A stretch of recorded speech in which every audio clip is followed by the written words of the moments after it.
भी तो मैं नहीं है मेरे हमनवा चाहते हैं दरमियां फिर भी क्यों है दूरियां ये मुझे तो पता ये इश्क क्यों बेहाल है उलझा हुआ एक जाल है हाँ ये जिंदगी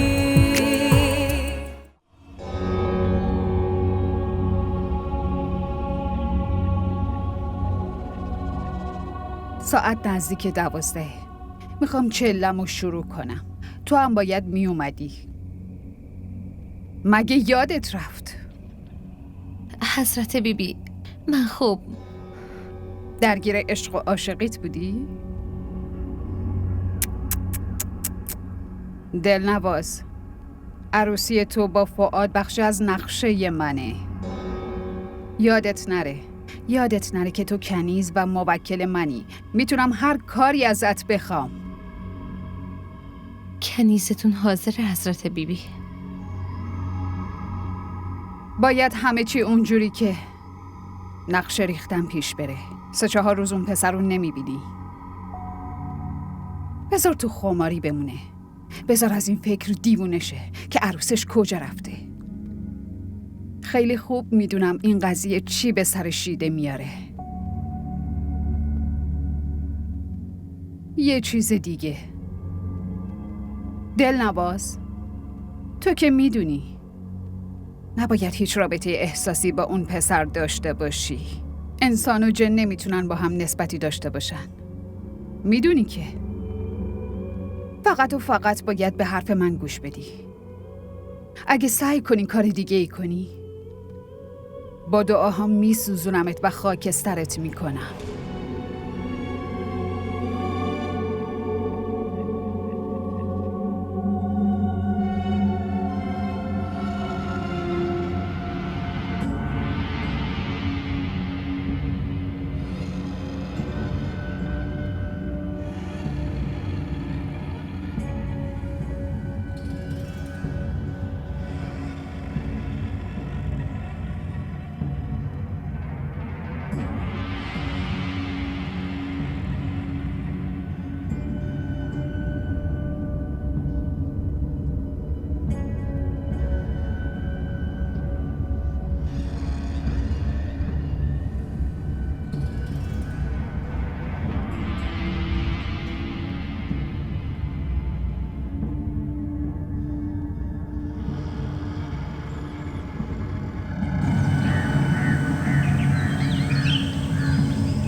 خالد چی شده؟ چرا از دیشب اینقدر شلوغ پلوغ میکنی؟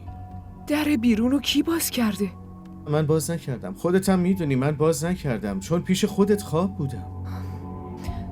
هرچی که هست این خونه حتما جن و پری داره. ای خدا از دست این زن. خانم ما چند روزی هست که اومدیم اینجا. تا حالا جن و پری یا از این چیزا دیدی؟ خالد اون در بسته بود دیشب. چجوری الان باز شد؟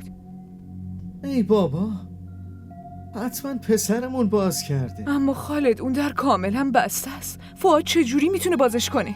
بابا ممکنه فؤاد از بیرون بازش کرده و درست شده باشه. تازه‌شم بین من و اون ماشاءالله فرقه. اون یه آدم جوون و من یه آدم پیر. اونقدر قدرت داره که بازش کنه. کجاش جای نگرانی داره؟ تو هم سر هر چیز کوچولو موچولویی هرس میخوری ها. لطفا برام چای بیار، داره دیرم میشه.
خواب دیده بودم.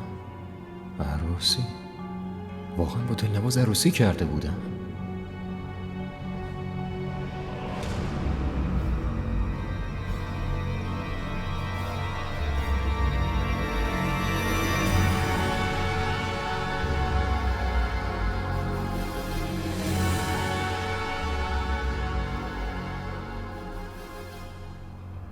به نشانه عشق من برای کل عمر به دستتون بسته شده ها. دلنواز. این دستبند برای دلنوازه. من خواب ندیدم. دلنواز کجاست؟ خدایا. دلنواز. دلنواز. دلنواز. دلنواز تو کجایی دلنواز؟ دلنواز. کیو صدا میکنی فؤاد؟ چی شده پسرم؟ دلنواز مامان. دلنواز. دلنواز کیه؟ بابا عروستون دیگه دلنواز. چی؟ تو چی داری میگی؟ حالت خوبه پسرم؟ همسایه‌مونه. چرا خونه نیست؟ چرا برنگشت؟ دلنواز کجاست؟ دلنواز یه لحظه مامان. دلنواز. فؤاد حالت خوبه پسرم؟ من خیلی خوبم. ما عروسی کردیم. باید بهتون میگفتم، ببخشید دیر شد، ولی خب ما همینجا عروسی کردیم، تو همین حیاط پشتی عروسی کردیم، همینجا عروسیمون بود. باور کنین، حرفمو باور کنین. چطوری نمیدونم چطوری بهتون بگم مامان. پسرم به نظرم اصلا حالت خوب نیست. خواب دیدی حتما پسرم. خواب ندیدم مامان. چی میگی؟ خواب ندیدم. اصلا خواب ندیدم. الان باور میکنی؟ یه لحظه میارمش پیشتون. آره همینجا بمونین. فؤاد میارمش پیشتون. همینجا بمونین. همینجا. دم پاییام کجان؟ فؤاد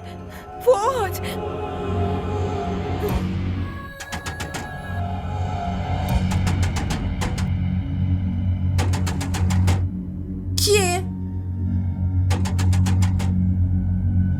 بله بفرمایید. دلنواز اینجاست. دلنواز؟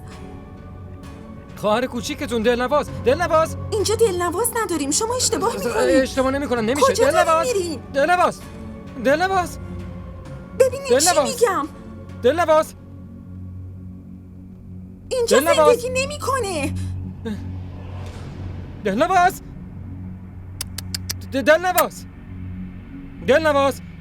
یا خدا خیر باشه. دلنواز کجاست؟ کدوم دلنواز؟ خواهر کوچیکه شما دلنواز، پس کی؟ اونجا رو ببین. اون خواهرمه، جهان آرا. نه.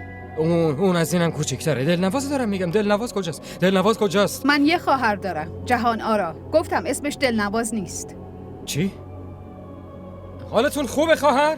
خودتون عقدمون کردین. دوتاتون دیگه عقدمون بودین. چه حرفایی میزنین؟ شما چی داری میگی؟ ما اولین باره که تو رو داریم میبینیم. تو صورتم دروغ میگی شما؟ ها؟ فؤاد پسرم بیا بریم خونه. اینجا خونه دلنوازه. من بدون زنم جایی نمیرم. خودتون باشون صحبت کنین، بهشون بفهمونین. بدون زنم من جایی نمیرم. بدون دلنواز من هیچ جایی نمیرم. دلنوازو با خودم میبرم. سلام شیده خانم. پس این پسرته. چی داره میگه این؟ شما میشناسینش؟ بله خیلی خوب میشناسمش. مادرت برای اینکه به تسلط داشته باشه از من دعا گرفته. همه اینا اثر دعاهای توه.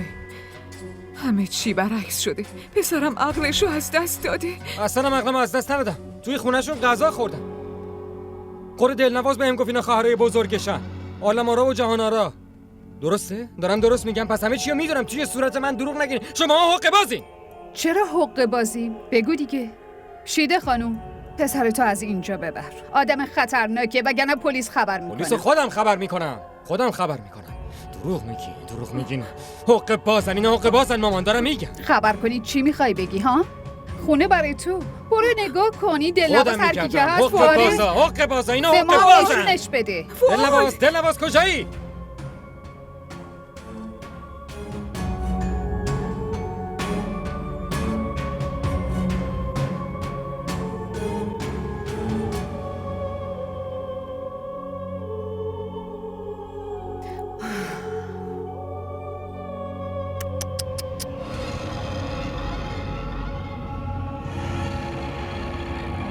چرا حرف منو باور نمیکنین؟ اینقدر دارم میگم مامان زود بیاین اینجا، بیاین اینا ببینین.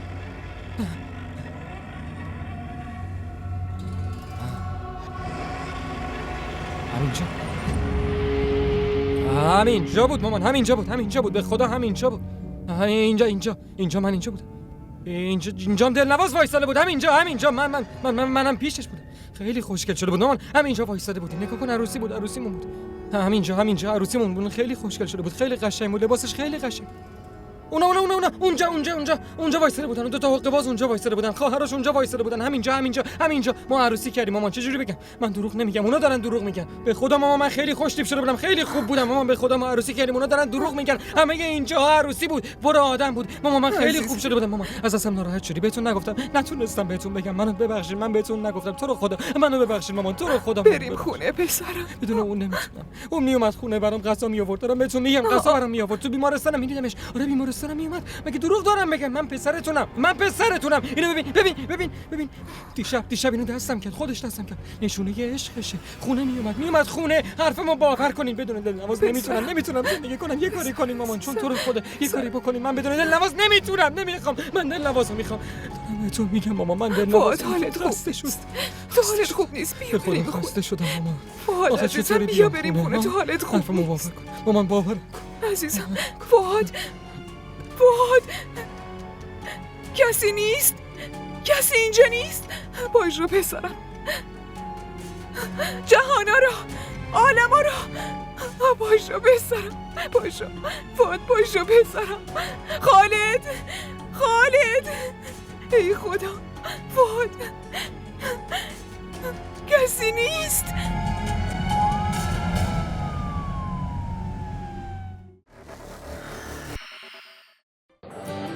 بگو ببینم خوشگله. این وقتی آدم عاشق یکی میشه دیگه نمیپرسه که چقدر خوشگله. شاید اون از همه خوشگل‌تر باشه. این عشق عزیز دلم آب نیست که هر وقت تشنت شد بگی یه لیوان آب بده. برای آب باید هزینه‌شو داد، به همون قیمتی که تشنه‌های کربلا پرداخت کردن. الو خالد، تو کجایی؟ زودی پاشو بیا بیمارستان. حال فؤاد خیلی بد شده، تبش بالا رفته، مثل دیوونه ها حرف میزنه. زودی پاشو بیا.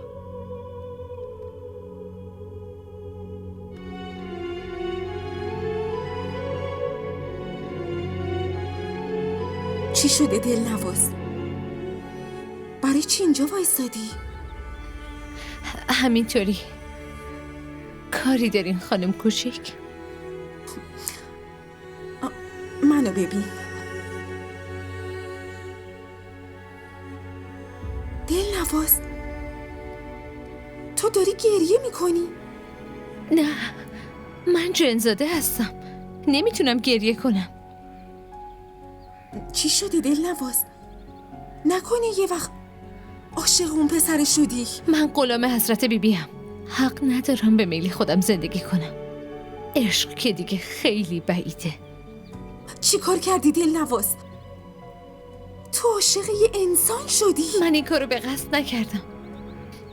خواستم مثل بقیه آدم‌ها از اون خونه بیرونش کنم، اما نمیدونم چطوری. به جای اینکه از اون خونه بره اومد توی دل من نشست. راست میگم، داشتم کارای حضرت بیبی رو میکردم که عاشق شدم، خودمم نفهمیدم.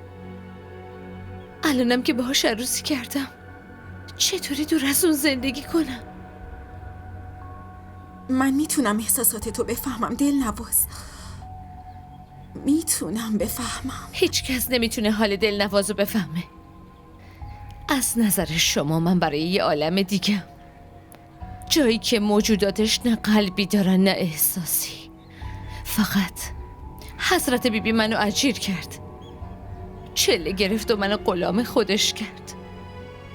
حالا یه جن زادم که کل زندگیمو باید به خواسته شماها بگذرونم. آخه شما اشرف مخلوقاتین دیگه. شما به هدفتون برسید، خوشحال بشین، آرامش داشته باشین، کافیه. بعد ما چی؟ اگه به دلمون گوش بدیم نابود میشیم. ما رو میسوزونید، میکشید، بینامو نشون میکنید. ما فنا میشیم. اینطوری نیست دلنواز. همینطوریه خانم کوچیک، همینطوریه. نه دلنواز، حرفمو بفهم. این تفاوت جن و انسان نیست. این فقط تفاوت یه ضعیف و قویه. اونی که قوی تره به اون یکی مسلط میشه، زندگیشو نابود میکنه. سر منم همین بلا اومد. منم از عشقم دور شدم. منم که یه مخلوق مثل تو نیستم. گوش کن، منو نگاه کن. منم حق تصمیم گیری برای زندگیمو نداشتم.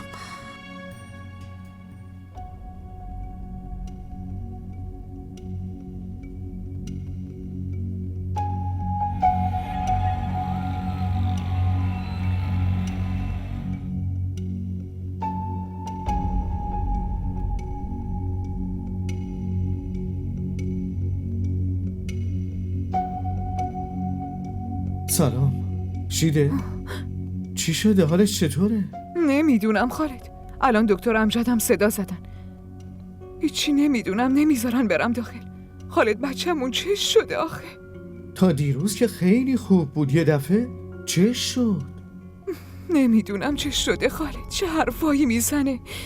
میگه دیروز عروسیم بوده، با یه دختری هم عروسی کرده که اصلا دور برمون وجود نداره. بعدم که دیوار رو نگاه میکرد و بلند بلند میخندید، حرف میزد. خالد حالا چی میشه؟ هیچی نیست، خدا کمک میکنه. یکم صبر داشته باش. نمیدونم اینجا چه خبره. دکتر امجد تو اتاقه؟ نه داره میاد. سلام عمو. سلام پسرم، چطوره؟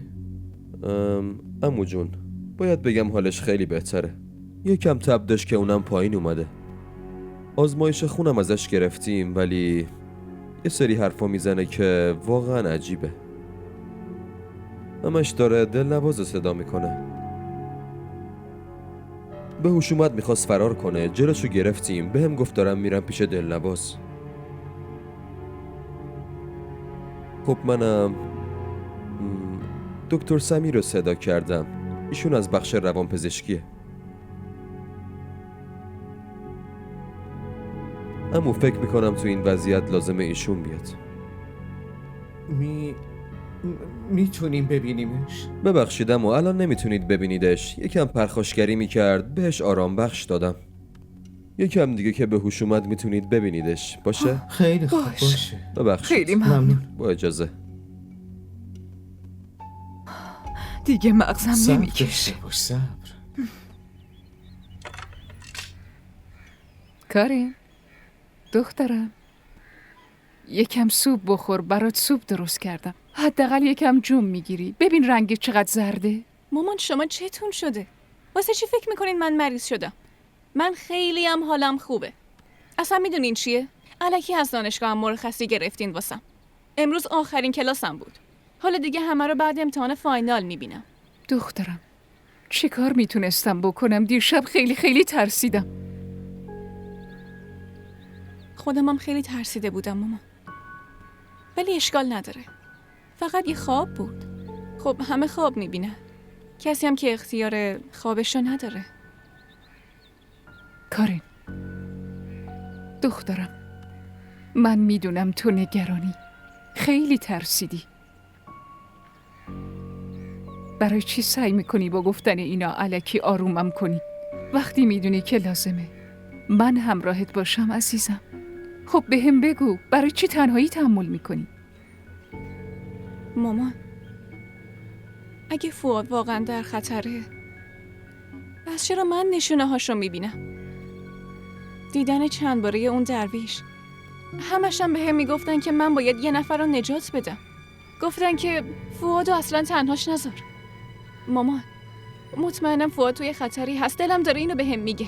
دخترم ما چی کار میتونیم کنیم؟ چطوری میتونیم نجاتش بدیم؟ اون کیه ماست؟ خب اگه اون کسیمون نیست پس واسه چی اینقدر بیقراریم مامان؟ واسه چی آروم نمیگیریم؟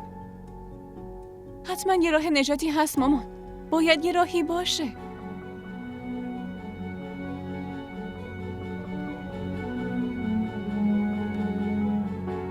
ما را در شبکه‌های اجتماعی دنبال کنید.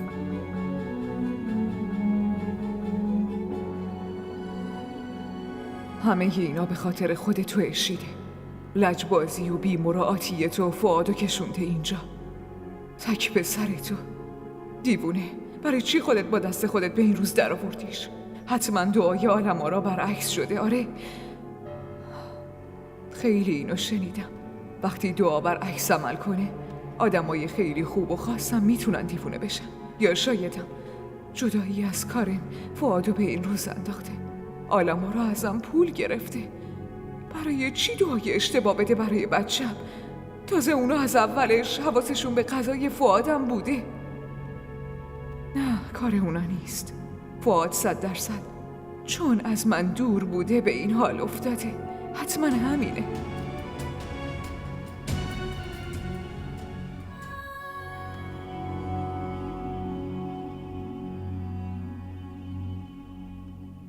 صدام کردین حضرت بیبی؟ دلنواز، مدتی صدایی از شیده در نمیاد. برو ازش خبر بگیر. چی؟ همین. پسر یکی دونشو گذاشت تو آمبولانس برد بیمارستان. اصلاً به هوش اومد یا نه؟ برو خبر بیار. دلنواز، حواست باشه که خودتو جلوی هیچ کس ظاهر نکنی. زود برو خبر بگیر و برگرد. 10 تا کار مونده که باید انجام بدی. چشم حضرت بیبی. دور از چشم من سر و گوشت نجنبه دلنواز. هیچ کار احساسی ازت سر نزنه. اگه جلوی اون پسر ظاهر بشی، داد و فریاد میکنه. مامانشم همه چیو بهم میگه. فهمیدی یا نه؟ دلنواز، انگشتر عروسی تو در آوردی؟ اون نمایش دیگه تموم شده. درش بیار.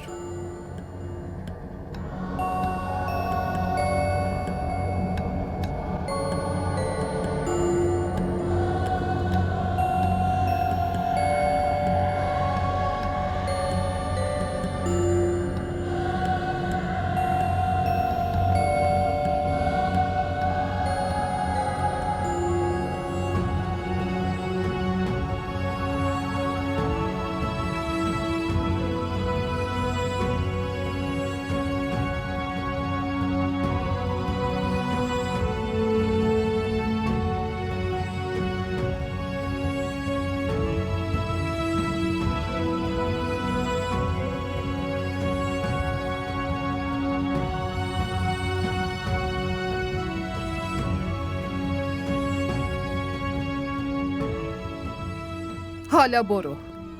زود خبر بگیر و بیا. بله.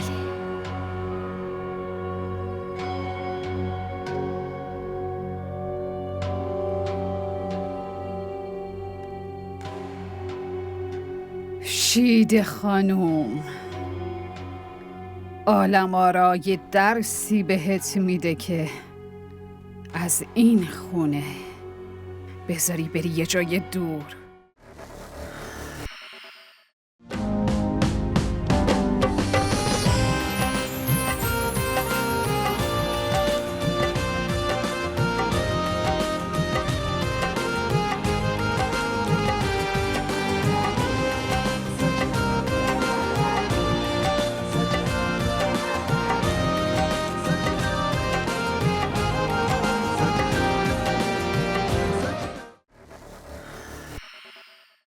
بابا این هویجا که خوب نیستن. راستی برادر از این فلفلم بریز. آره. این چی بود خانم؟ ای بابا، خب جلوی خونه حضرت بیبی وایسادی این اتفاق میفته دیگه. بیا پولتو بگیر بابا، خدافظ.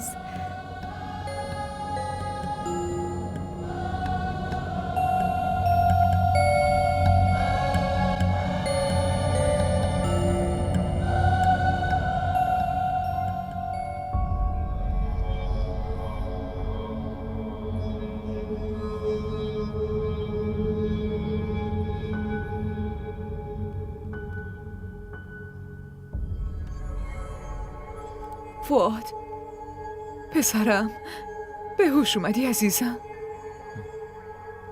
مامان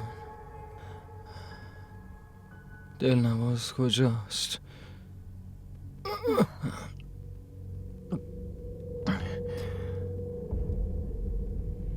دلنواز کجاست؟ یه بار بذار ببینمش لطفا، یه بار بذار ببینمش. دلنواز نشونم بده دیگه، هیچی نمیگم، فقط یه فؤاد کدوم دلنواز پسرم؟ همچین دختری اصلا دور و برمون نداری. بازم همون حرفا. چند بار بهتون بگم آخه، چند بار بهتون بگم.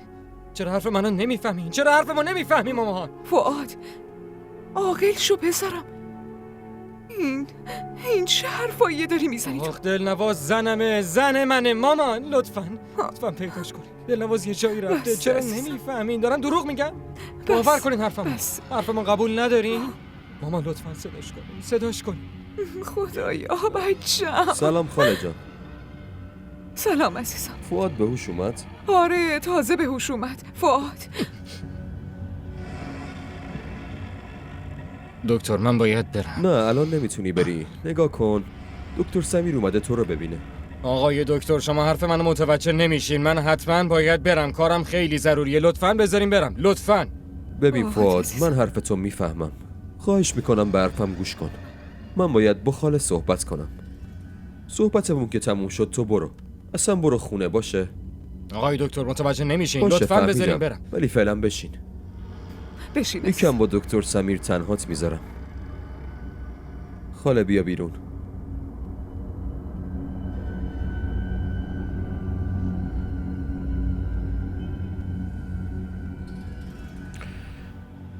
بله دکتر فؤاد، با جزئیات به هم بگین چه اتفاقی افتاده و برای چی اومدین اینجا؟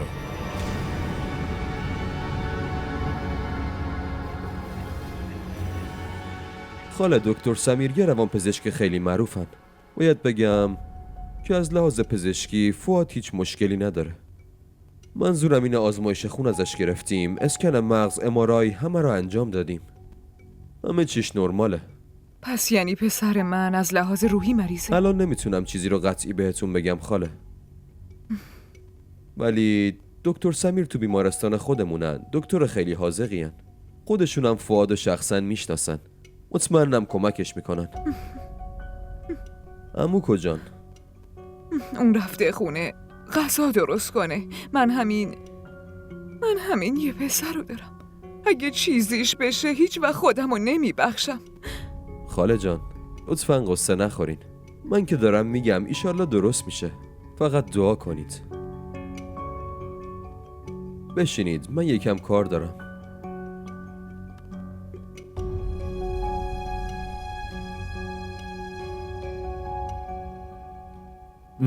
نهایتا این کار چند روز طول میکشه؟ لطفاً زود بهم بگین. میگه 15 روز. پسرم اینطوریه که همه کارا رو بکنن بعد پول بگیرن؟ باشه بهتون خبر میدم. سلام علیکم. سلام روز بخیر.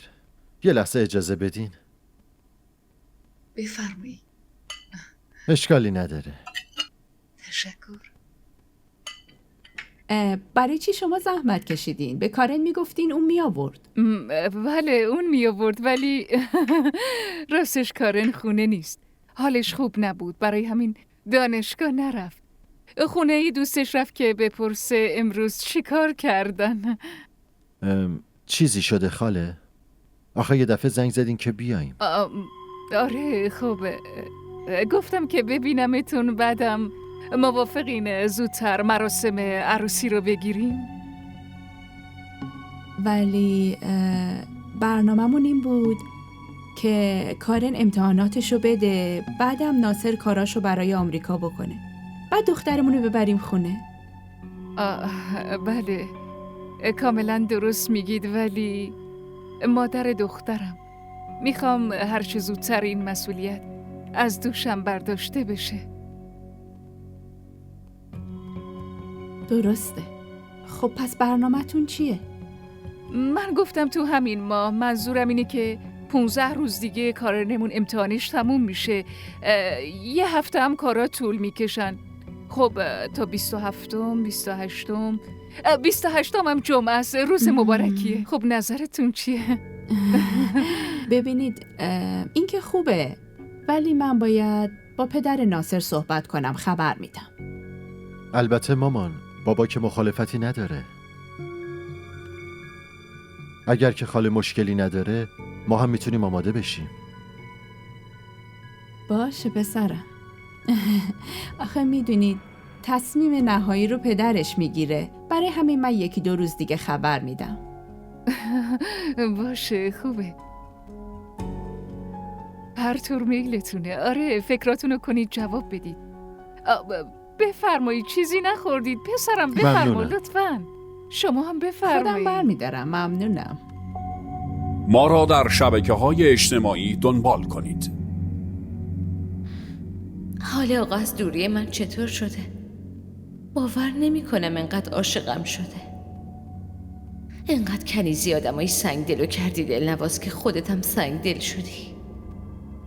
با اینکه میبینی آقا قصه میخوره باز مثل غریبه ها شدی. ولی خب چی کار کنم؟ الان این آدم ها فکر میکنن آقا دیوونه است. اگه الان حضورمو بهش نشون ندم اون واقعا دیوونه میشه. یه چیزی خیلی رو راست بهتون بگم، من اصلا دیوونه میوونه نیستم، مشکلی هم ندارم. شما فکر میکنین دیوونم. آره این درسته، بعد از اون جدایی یه مقدار از لحاظ روانی به هم ریخته بودم، احساساتی شده بودم، خونه رو ول کردم، خونه یه جدید اومدم، خونه یه جدید که اومدم با یه دختر آشنا شدم، باهاش صمیمی شدم، یعنی عاشق شدم. شرایط طوری شد که عروسی کردم، همه چی زود اتفاق افتاد. والدینم هم کاملا حق دارن، خبرشون نکردم، بهشون چیزی نگفتم، اصلا مطلعشون نکردم. اونا هم خانواده دخترن، خواهراش خیلی نسبت به این ازدواج مثبت نیستن. وقتی مادرم خونشون رفت یعنی خیلی راحت منکر شدن که خواهری حتی دارن. برای همین شرایط یه کمی عجیب غریب شد، یعنی مشکلات خانوادگی. مادر جان رفت اونجا، خیلی با این مسائل راحت نیست. یه چیز اینطوری. منم خوبم، البته واقعا خوبم، مشکلی هم ندارم، باور کنین آقای دکتر. درسته شاید اینطوری به نظر نیاد ولی الان بهتون توضیح دادم. دکتر فؤاد، به هم بگین که این دلنواز کی میبینتتون؟ منظورم اینه تو روز تو چه ساعتی میبینیدش؟ بفرمایید. از دلنواز گفتین خودش اومد. دلنواز تو کجا بودی عزیز من ها؟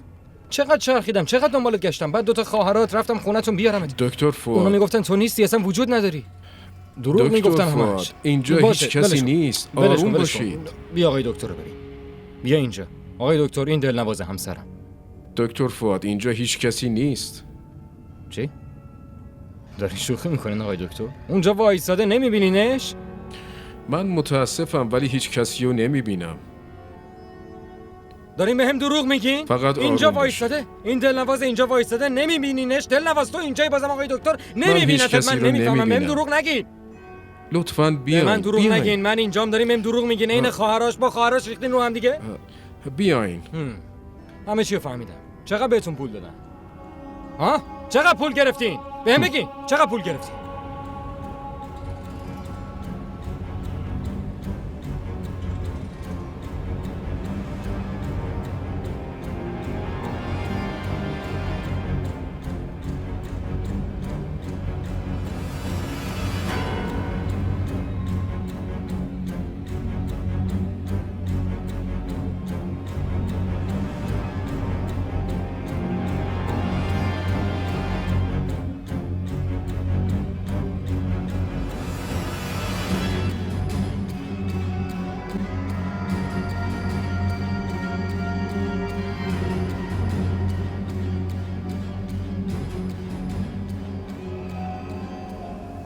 این دلنواز اینجا نمیبینین؟ دلنواز چرا تو رو نمیبیننش؟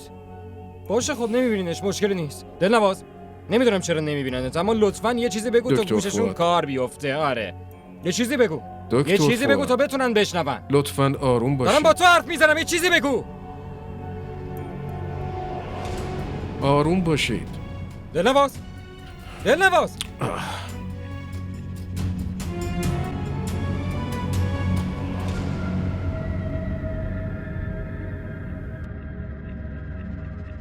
چه خبری آوردی؟ دکترها و خانواده‌اش همه فکر میکنن دیوونه شده حضرت بیبی. شیده چی؟ ناراحته و گریه میکنه. اون داره دیوونه میشه. حالا تازه نگرانیاش شروع شدن. وقتی تک پسرش بره دیوونه خونه اون موقع میفهمه که نباید زنای پاکو اذیت و آزار کنه وگرنه نتیجهش این میشه. من نسلشو نابود میکنم. چرا زل زدی بهم؟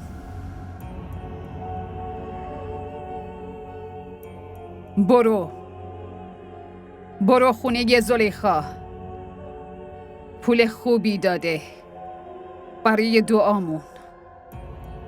امروز شوهرش دوباره روش دست بلند کرد. برو بهش یه درس خوب بده. زودم برگرد. امروز 14مین روز چلمه.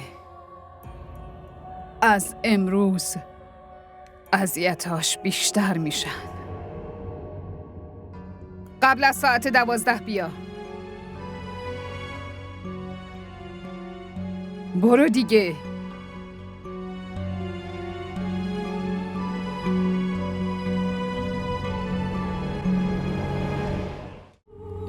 هیچ وقت فکرشو نمی کردم که یه روز عاشق بشم. اونم اینطوری، اینقدر اسیر. اونم برای یه انسان. اما وضعیت تو خیلی فرق داره دلنواز. کسی عشق تو درک نمیکنه. ولی آقا که فهمیده، اون واقعا عاشق من شده. میبینی توی این مدت چه حالی شده؟ من باید جواب این عشق با عشق بدم. دلنواز چه برای جن چه برای آدم عشق به این راحتی ها گیر نمیاد. اگر به کمک حضرت سلیمان این ثروت عشق به هم رسیده، پس باید حفظش کنم. باید این زنجیره رو پاره کنم. भी तो मैं नहीं है मेरे हमनवा चाहते हैं दरमिया फिर भी क्यों है दूरियां ये मुझे DDTV ارائه کننده بزرگترین سریال های درامای ترکی، کره‌ای، پاکستانی دوبله شده به فارسی می باشد. لطفاً سابسکرایب کنید و عضوی از خانواده ما شوید.